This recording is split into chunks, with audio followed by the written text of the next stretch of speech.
सो good afternoon everybody, myself Acharya Vishwendra. आज आपसे specific heat के बारे में कुछ प्रॉब्लम्स डिस्कस करूँगा। So it's also called problem based on the calorimeter.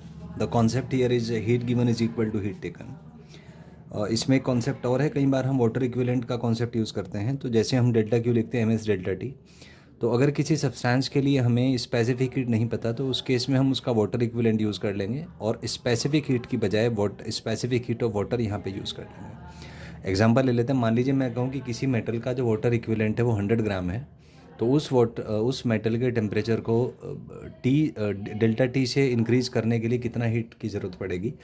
तो एक तो फंडा है मैं एम एस डेल्टा टी लगाऊँ, लेकिन एस मुझे पता नहीं है यहाँ पे, तो मैं क्या कर सकता हूँ, मास की जगह 100 यूज़ करूँगा और स्पेसिफिक हीट वाटर का।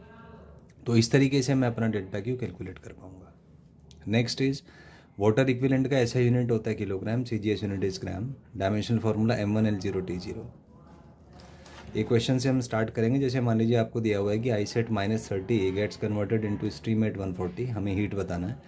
तो क्या होगा, सबसे पहले आई सेट -30 है, वो कन्वर्ट होगा आई सेट 0 में, फिर आई सेट 0 कन्वर्ट होगा water at 0, water at 0 convert होगा water at 100, water at 100 convert होगा स्टीम एट 100 और स्टीम एट 100 कन्वर्ट होगा स्टीम एट 140 डिग्री।